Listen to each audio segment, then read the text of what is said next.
नमस्कार, हमारे साथ हैं AICTE के डायरेक्टर मनप्रीत सिंह मन्ना जी। आइए जानते हैं कि नेशनल एजुकेशन डे पर क्या कुछ होना चाहिए। सर, आपका बहुत बहुत स्वागत है हमारे चैनल में। नेशनल एजुकेशन डे आने वाला है, क्या कुछ होना चाहिए, क्या कुछ चेंजेस होना चाहिए और क्या कुछ हो रहा है? हाँ, देखिए, चेंजिंग्स जो हो रहा है इसके ऊपर तो पहले तो ये चीज़ें होती थी कि सिर्फ एक कमरे में बैठ के कोई स्कीम बनती थी और वो स्कीम जो है किताबों में रह जाती थी। अब जो देख रहे हैं कि पिछले हम 2-3 सालों से जो स्कीम्स बनी तुरंत ही बाहर में आई और स्टूडेंट सेंट्रिक स्कीम्स बनी, फैकल्टी सेंट्रिक स्कीम्स बनी और उसके ऊपर काम होना भी शुरू हो गया जी। जैसे कि मैं बात करूंगा, स्वयं चल के आया, इतना बड़ा प्रोजेक्ट बना है गवर्नमेंट ऑफ इंडिया द्वारा, पूरा वर्ल्ड उसका बेनिफिट ले रहा है, फ्री ऑफ कॉस्ट एजुकेशन मिल रहा है ऑनलाइन विद ऑल डोमेन्स। साथ ही हमने PMKVY की जो स्कीम लेके आए हैं, प्राइम मिनिस्टर कौशल विकास योजना, उन बच्चों के लिए जो बच्चे कभी स्कूल में नहीं जा पाए या स्कूल जाके बीच में छूट गया, कुछ भी उनके कुछ ना कुछ रीज़न रहे होंगे।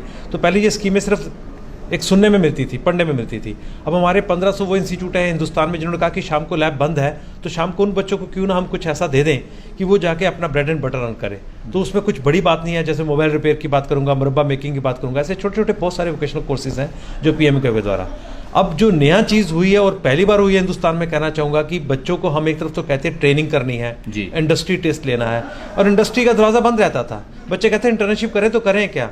तो उसी हिसाब से मैंने 5 MOU साइन करके AICTE ने directly with this site kind of like Internshala, like net IT, वो IITs एलुमनाई जिन्होंने एक NGO बनाई कि हम मैचिंग करवाएंगे इंडस्ट्री क्या चाहती है और कौन सा बच्चा उस इंडस्ट्री में जाना चाह रहा है। बच्चा मेरठ में बैठा है, इंडस्ट्री बेंगलोर में है, बेंगलोर की इंडस्ट्री उस बच्चे को ढूंढ रही है, लेकिन वो मेरठ के बच्चे को नहीं पता कि मेरे काम की इंडस्ट्री वहाँ जहाँ पे जाके मैं ट्रेनिंग कर सकता हूँ। उसके दौरान इस बार हमने 60,000 बच्चों को स्टार्टिंग विद स्टाइपेंड 5,000 to 20,000 तक की स्टाइपेंड के लिए हमने इंटर्नशिप भी दिलवा दी और इंटर्नशिप को मैंडेटरी भी बनाया हमने।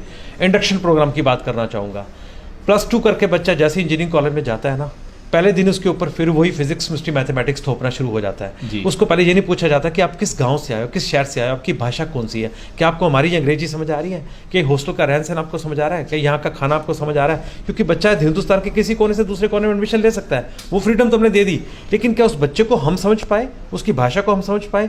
तो 3 हफ्ते हमने इंडक्शन मैंडेटरी कर दिया जी।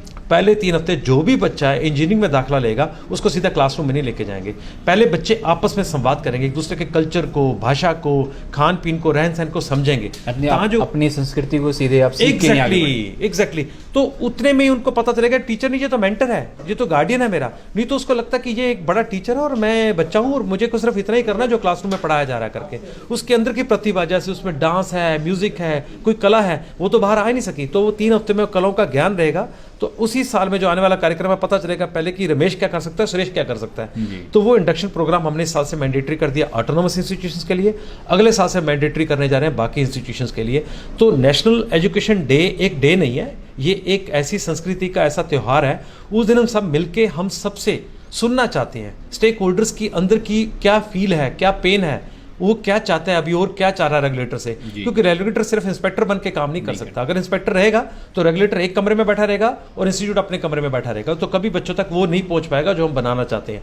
तो फैसिलिटेटर का काम करते हुए नेशनल एजुकेशन डे पे हम इस तरह के संवाद चाहेंगे, गोष्ठी चाहेंगे, एक ऐसा इनपुट आउटपुट माध्यम हमें बनाना पड़ेगा। क्योंकि हमारे स्टूडेंट्स फीस देते हैं, इंफ्रास्ट्रक्चर इतनी अच्छी मिल चुकी है बच्चों को, गवर्नमेंट खर्चा कर रही है, प्राइवेट इंस्टीट्यूट खर्चा कर रहे हैं, क्या हम आउटकम दे पा रहे हैं स्टूडेंट्स को? फिर हम क्यों कहते थे कि 60% अनएम्प्लॉयबल है। एम्प्लॉयबिलिटी भी तो हमने देनी है ना, अगर पैदा किया है, जन्म दिया है, तो एम्प्लॉयबिलिटी देना भी हमारा ही काम है। तो उसी दिशा में काफ़ी काम कर रहे हैं और उम्मीद है कि आने वाले और समय में शायद कोई अच्छा काम करके हम खासकर आप जम्मू कश्मीर में भी काफ़ी काम किए, हम उस पर जानना चाहेंगे, थोड़ा एक्सपीरियंस बता दें। हाँ, ये जम्मू कश्मीर का तो कैसा प्रोजेक्ट है, जब भी इसके बारे में बात करते हैं तो मैं सच में कहूँगा कि मेरा भी दिल भर आता है, क्योंकि जब भावुक हो जाता है देश। जब भी हम वहाँ पे गए थे, उन्हीं बच्चों को हमने पकड़ा जिनके हाथ में पत्थर था ना, हमने वो पत्थर उठाया और किताब रखी। क्या बात। हमने यही कहा, बेटा ये तुम्हारा एक स्टेट है ना, आओ दूसरी स्टेट्स भी तुम्हारी हैं, पूरा हिंदुस्तान तुम्हारा है। हमने कश्मीर से लेकर कन्याकुमारी तक सारे दरवाजे खोल दिए इंजीनियरिंग कॉलेजेस के। पहले साल तो हमने रखी थी 3 सीट, आज की डेट हमने 10 सीट्स हमने इंजीनियरिंग कॉलेज में फिक्स कर दी, 3 सीट्स MBBS में कर दी, 3 सीट्स नर्सिंग में कर दी, 2 सीट्स BDS में कर दी। बच्चे आपके पास आके पढ़ेंगे, फीस हम देंगे, आप उनसे एक पैसा नहीं लेंगे। और बच्चों को 1 लाख रुपए एक्स्ट्रा हम दे रहे हैं किताबों के लिए, हॉस्टल के लिए, उनके रहन सहन के लिए, उनकी वर्दी के लिए, क्योंकि वो यहाँ से पढ़ के यहाँ की संस्कृति, यहाँ की कला जाके वहाँ के बताएं अपने हार्डलाइनर्स को, पेरेंट्स को कि देश तो पूरा हमारा है, वो तो हमें पूरा सम्मान देता है। हम इतने से एक स्टेट में बैठ के क्यों दूसरों पे पत्थर मारते हैं? ये पत्थर मारना तभी बंद हो पाएगा, हम उनको एजुकेट कर पाएंगे, अपनी बाकी संस्कृति से मिला पाएंगे। तो उसी कार्यक्रम में हमारा प्राइम मिनिस्टर स्पेशल स्कॉलरशिप जो स्कीम चल रही है, उसके तहत हमारे पास टोटल 4500 सीट्स हमारे पास थी। इस बार भी हमने 3000 से प्लस सीट्स भर पाए। और ऐसे नहीं, बच्चे एंट्रेंस में बैठे, उनकी मेरिट आई, वही बच्चे जो सच में पढ़ के कुछ आगे बढ़ना चाहते हैं अपने देश के लिए, अपने परिवार के लिए, अपने समाज के लिए, उनको हमने, आप बिलीव नहीं करेंगे, पहली बच्ची ने जो एडमिशन ली थी जब हम गए थे, हंसराज कॉलेज में वो बच्ची आई जिसके 98% मार्क्स थे।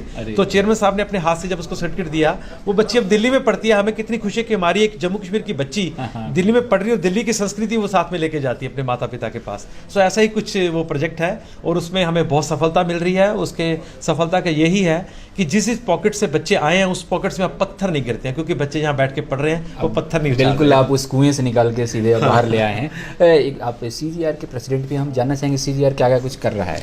CGR देखिए, आज की डेट में अगर हम हिंदुस्तान में देखें ना, बहुत अच्छी अच्छी NGOs आई, बहुत अच्छी ऑर्गेनाइजेशंस आई, लेकिन वो एक छोटे से पॉकेट में रही। जैसे कि उत्तर प्रदेश में एक NGO बनी तो उसको उत्तर प्रदेश 2 डिस्ट्रिक्ट्स का पता है, 3 डिस्ट्रिक्ट्स का पता है, वहाँ पे काम किया।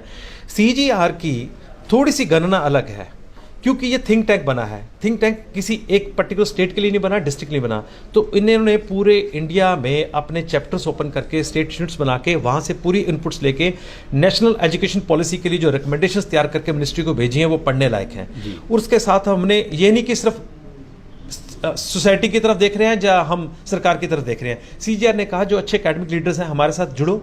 FDPs पहला ऐसा FDPO है हिंदुस्तान में जिस फैकल्टी डेवलपमेंट प्रोग्राम को पूरे हिंदुस्तान से इतना अच्छा प्रोत्साहित किया जा रहा, और इतना अच्छा क्योंकि उसमें फैकल्टी को ये महसूस हो रहा था, सच में यही तो मैं चाह रहा था। शॉर्ट टर्म कोर्स तो लगते हैं बहुत अच्छे, नेशनल इंस्टीट्यूशंस में भी लग रहे हैं, गवर्नमेंट इंस्टीट्यूशन में। वहाँ जाते हैं, पहले ये पूछते हैं कि सर शाम को घूमने कहाँ जाना है, सर रात को खाने में क्या मेस में मिलेगा, और मेरा सर्टिफिकेट कब दे दोगे, मेरी वापसी की ट्रेन है इतने बजे। ये ऐसा FDP है जहाँ पे कहते हैं कि अच्छा सर कल खत्म होने वाला है। मैं सोच रहा था 2 दिन और लग जाता, क्योंकि एक दूसरे से हमने जो डिस्कशन फॉरम क्रिएट किया है ना, फैकल्टी को, पीयर्स ही आपस में जो पीयर्स लर्निंग हो रही है, that is entirely different. Speakers का तो अपना काम है, स्पीकर्स तो जो अपना बात रखेंगे, लेकिन CGR की जब कोर कमेटी उनके साथ बैठती है शाम को, उनसे संवाद करती है, फिर उनके जो स्टेक होल्डर्स हैं वहां तक हम उनका मैसेज पहुंचाते हैं, क्योंकि सिर्फ प्रमोशन लेने के लिए टीचर नहीं आया, उसका जो मेन मनोरथ था कि वो कुछ देना चाहता था, वो क्यों नहीं दे पा रहा, वो सारे बैरियर्स को खत्म कीजिए।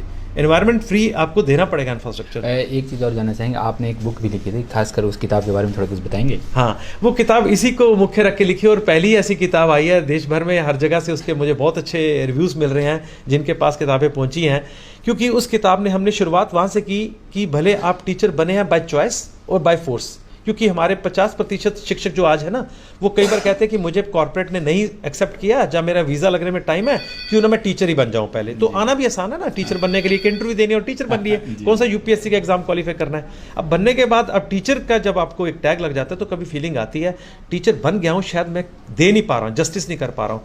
तो वो किताब, वो माध्यम है, वो एक एक चैप्टर बताता है कि आप कैसे रिसर्च लिख सकते हैं, आप कैसे पेटेंट करवा सकते हैं, आप कैसे क्लासरूम में ICT टूल्स ले जाके, स्वयं ले जाके, ऑनलाइन लर्निंग ले जाके बच्चों के साथ एक नया मॉडल क्रिएट कर सकते हैं। और आप यकीन मानिए कि जिन्होंने उसके बाद वो काम किया तो कह रहे हैं कि मेरी इच्छा तो थी कुछ और बनने की, अब मुझे लग रहा है कि शिक्षा से अच्छा कोई प्रोफेशन हो ही नहीं सकता वर्ल्ड में, क्योंकि इतनी इज्जत मिलती है।